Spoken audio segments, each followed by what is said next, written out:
Everyone got an invite to my brother's graduation dinner, except me, my dad said. We didn't think you'd want to come, since you barely finished school yourself. I just smiled and said, then don't worry about my ceremony next month. 2 weeks later, my cousin posted a selfie, standing under a banner with my face on it. That's when the call started. My name's Adrian, and I'm 27 years old. If you asked anyone in my family to describe me, they'd probably mumble something vague. He's quiet, or he works with computers or something. Not exactly glowing testimonials, right? That's been my life, though. The quiet one, the background character, the one who doesn't cause problems, but somehow never quite gets the spotlight either. I used to think it was my fault, that maybe I just wasn't the kind of person worth paying attention to. But over time, I started noticing a pattern. A pattern where no matter how hard I worked, how much I helped out, how many times I showed up, I was always just overlooked. It was worse with my younger brother, Zach. He's 24, and he's everything I'm not. At least in my parents' eyes. Loud, confident, charming, the golden child since the day he was born. Every time he brought home a B+, my mom would post it on Facebook like he'd just discovered a new planet. Meanwhile, when I quietly graduated from university with a double major, computer science and digital media, both done while working 2 part-time jobs, my parents didn't even bring it up during dinner. Not once. No congratulations, no card, no acknowledgement. I remember sitting there at the table, hoping someone would say something, anything. But Zach had just gotten a new job at some PR firm downtown, and that took over the whole conversation. I smiled and nodded and congratulated him like a good older brother. I always do. That moment stuck with me, but I let it go like I always do. I had more important things to focus on anyway. I'd finally enrolled in a master's program. A big deal since I was the first in our family to even go beyond undergrad, and I was balancing it with a full-time job in UX design. It was hard, lonely sometimes, but it felt good to build something of my own, something I could be proud of, even if nobody noticed. I didn't expect a parade. I didn't even expect applause, but I did think maybe when I finished my program in May, they'd come to my graduation ceremony. Maybe. Then last month, my Aunt Lisa called. She sounded bubbly, chipper, the way she always does when she's about to ask a favor. Adrian, sweetie, just wanted to check. Are you free on the 10th? Zach's having his graduation dinner at that new steakhouse downtown. Your mom and dad are organizing it. Should be a blast. I blinked, confused. The 10th? Wait, nobody told me about this. Lisa paused, awkward for a beat. Oh, huh. I figured. They would have. Maybe it slipped their minds, right? So I called my dad. Just straightforward. No drama. I asked about the dinner. He didn't even pretend to be surprised. Oh, he said casually. Yeah, we didn't think you'd want to come. I mean, you barely finished school yourself, right? Figured you wouldn't be interested in all the academic stuff. It hit me like a slap, even though it wasn't new. Just louder this time. And that little laugh in his voice, like he was making some joke I should laugh. Along with. I didn't. I just said, okay, then don't worry about my ceremony next month. There was silence on the other end, then a dismissive, suit yourself. I didn't argue. I didn't yell. I just hung up. For a few days, I stood in silence. I didn't tell anyone what he said. I kept going to work, kept writing my thesis, kept helping my roommate fix his car after work and replying to Slack messages at 11 p.m. like nothing had happened. But inside, something had changed. I wasn't angry, at least not in the way I used to be. I wasn't hurt. I was done. Done trying to prove anything to people who refused to see me. Done being their quiet, reliable afterthought. So, I started planning. Not revenge. Exactly. Just clarity, visibility. I wanted the truth to be visible, even if they didn't want to see it. 2 weeks later, Zach's graduation dinner happened without me, just like they planned. I heard all about it from Instagram. My cousin Chloe posted photos of the whole night. Zach, holding up some giant bottle of champagne. My parents laughing in the background. My Aunt Lisa doing that dramatic wine toast thing she always does. In one picture, Zach was leaning back in his chair while everyone clapped for him. It had 117 likes. The next morning, I woke up, showered, and checked my inbox. The final confirmation was there. My graduation ceremony had been scheduled and approved. I'd be walking the stage in exactly 3 weeks. I opened the attached guest form. You could invite up to 8 people. I stared at it for a long time. Then I typed in every name that mattered. My best friend from high school who'd stuck by me when I was going through my worst depression.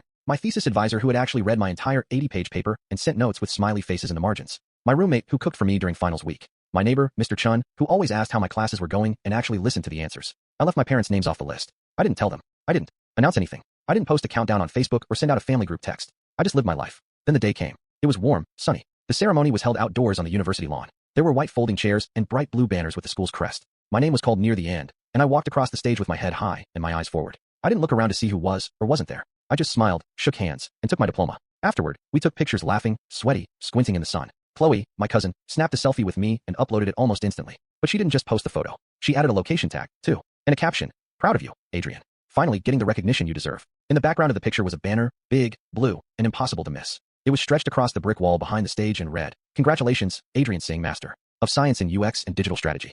My face was on it, literally. A blown-up, smiling photo of me from our undergrad graduation 4 years ago. My advisor had submitted it as part of the student spotlight feature, and the school had turned it into a full banner. Everyone at the ceremony saw it. Everyone in the photo saw it. And apparently so did my mom, because 3 hours later I had 4 missed calls from her. 2 from my dad, 1 from Zach. All in rapid succession, a voicemail too, just my mom saying, "Adrian, why didn't you tell us?" before it cut off. That was just the beginning, but it was enough to make me finally exhale. The first thing I did after reading the voicemail was put my phone face down on the nightstand and walk into the kitchen. My roommate Sam was making celebratory pancakes. He had a thing for breakfast food during milestones. Said it made everything feel more grounded. I laughed, sat at the counter, and sipped coffee while the batter sizzled on the pan. He raised an eyebrow. "Everything okay?" I shrugged. They found out. He didn't have to ask who they were. Sam had seen enough of the stories to understand the dynamics. My family didn't hate me. That would have been easier. They just ignored me. Or worse, undermined me with a smile like they were doing me a favor by doubting me. And now they were calling because the rest of the world had noticed something they didn't. By noon, I had 10 missed calls. Then texts, a family group chat that I hadn't opened in months, suddenly lit up like a Christmas tree. Mom, Adrian, why didn't you tell us about today? We would have come. Dad, you're being dramatic. We didn't know it was such a big deal. Zach, dude, everyone's talking about that banner. Even Aunt Priya saw it. You could have said something. I didn't respond. Not right away. I watched the texts pile up while I sat in the backyard with Sam and my neighbor, Mr. Chan, who came over to drop off homemade almond cookies and ended up staying to celebrate. We sat around with paper plates, congratulating each other like old friends. Mr. Chun told me stories about when he worked in electrical engineering in the 80s. Sam made a terrible joke about UX designers being the unsung heroes of online rage. And I just soaked it all in. It wasn't until late that night around 11:30 that I finally picked up the phone. I called my mom. 1 ring. 2. Then she answered. Her voice immediately too soft, too sugary. Adrian, she said. Honey, we were so surprised to see the post from Chloe. I didn't even know you were graduating today. I didn't say anything right away. I let the silence stretch, just long enough to be uncomfortable. Why wouldn't you tell us? She asked again, sounding genuinely confused. I finally spoke. You didn't tell me about Zach's dinner. That's different, she said quickly. We thought you might not want to go. I laughed. Not because it was funny, but because it was so predictable and you thought I wouldn't want you at my graduation. Silence then. Well, if you wanted us there, you should have. I did for years. That shut her up. I wasn't yelling. I wasn't crying. I was just stating facts calmly, plainly, like I was writing an email at work. I invited you to my undergrad ceremony. You said you had a golf tournament. I showed you my thesis and you changed the subject to Zach's new girlfriend. Every time I tried to tell you something I was proud of, you redirected the conversation to him. She sputtered. That's not fair. It's true. I paused, letting her sit with that. I didn't invite you today because I didn't want another memory with you not looking up from your phone or smiling politely while you asked when I was going to do something real. I never said that, she said suddenly defensive. That's not how I meant it, but it's how it felt. We were quiet again. Then she asked more gently this time. Is this what you want, Adrian? To cut us out completely over one missed dinner. I almost laughed again. The dinner. That's all they ever saw. The surface level moments. Never the build-up, the patterns, the slow erosion of self-worth after years of being treated like a footnote. No, I said I don't want to cut anyone out, but I do want you to understand that I'm not your second-place child.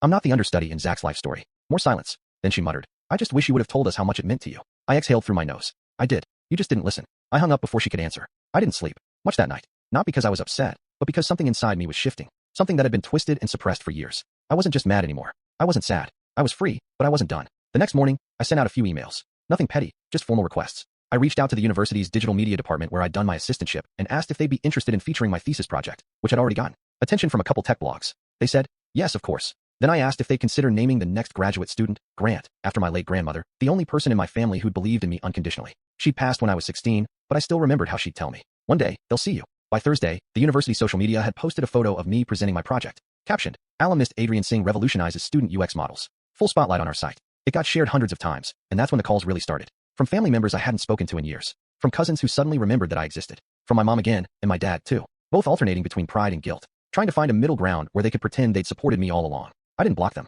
I didn't explode. I just didn't reply. But then something happened that forced me to respond. Zach showed up. He was waiting outside my building on Saturday afternoon, hoodie on, hands in his pockets, leaning against the brick like he owned the place. When I stepped out with a bag of groceries, I almost didn't recognize him. Hey, he said, pushing off the wall. I nodded. Hey, you really weren't going to tell me. Would you have come? He opened his mouth, then shut it. Look, man, I get it. I do. They always compared us, and I know that sucked, but that's not on me. I raised an eyebrow. No, you didn't mind the praise, though? Never once said, actually, Adrian helped me with that project. Or, Adrian's graduating too. You were happy to take it all and let me disappear. Zach looked genuinely uncomfortable. I didn't think it mattered that much to you. And that's the problem. He shifted his weight from one foot to the other. So what now? You're going to cut us all off forever. No, I said I'm going to keep doing what I've always done, working hard, being proud of what I build. But from now on, I'm not going to sit quietly while everyone else takes credit or makes me feel small. Zach nodded slowly. Okay, that's fair. He started to walk away, but turned back once. For what it's worth, the banner was pretty cool. I smirked. Thanks. He left, and I stood there for a long time, the grocery bag in one hand, the city humming around me. And then I got the email that would change everything. The email came from an unfamiliar address at first glance. I assumed it was spam and almost deleted it, but then I saw the subject line. Your thesis caught our eye. Let's talk. I clicked it open, heart thudding a little harder than I expected. Inside, it was short and professional. Hi, Adrian. I recently came across your UX and digital strategy thesis while researching student-led design innovations. Your work on interface empathy and user-centered frameworks was not only sharp, but deeply resonant with what our firm is exploring for an upcoming partnership project. We're currently assembling a task force for a high-profile campaign, and I'd love to set up a meeting if you're open to discussing potential collaboration. Timing is tight, so please let us know by next week if you're available. Looking forward, Camille Ross, Executive Strategy Director. I read it 3 times. Then I stood up and walked around the apartment for 5 full minutes, muttering things like, is this real? And no way. Under my breath. Camille Ross. I'd read her article on UI innovation just 2 months ago. She was one of the top minds in the field. Her firm had contracts with both Tesla and the Smithsonian, and somehow they had found me. I forwarded the email to my advisor with a question mark in the subject line. She replied 10 minutes later. Yes, this is real. Take the meeting. And just like that, the narrative started shifting, not just in my head, but tangibly, visibly. The kid who barely finished school was being headhunted by one of the top firms in the country. Still, I didn't tell my family. I wasn't interested in their approval anymore.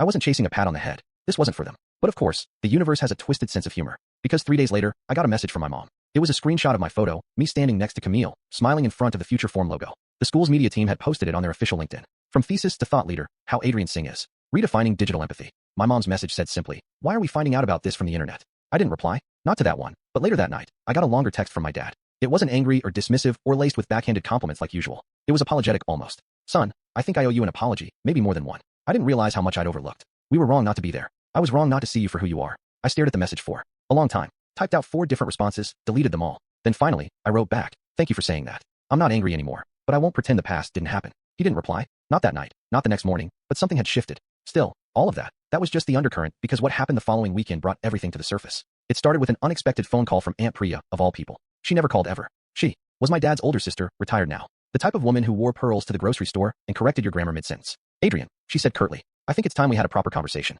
I braced myself, but what she said next took the air right out of my lungs. "I saw the article," she continued, "and I want to speak candidly. Your parents have always favored Zach. It's been obvious since you were children. I told them so more than once. I didn't know what to say. I hadn't even known she noticed. They made excuses," she said. "S said you were different. Quiet, too sensitive. But I've watched from the sidelines long enough, and I'm done staying silent." I sat down at the kitchen table. My hands were shaking. "There's a family trust being discussed," she said carefully. "You're supposed to be part of it. But the way things are going, I wouldn't be surprised if your name suddenly disappeared from the papers." My heart dropped. "What do you mean?" "I mean, they've already been talking about giving Zach power of attorney over your father's side. I found out yesterday." I felt the blood drain from my face.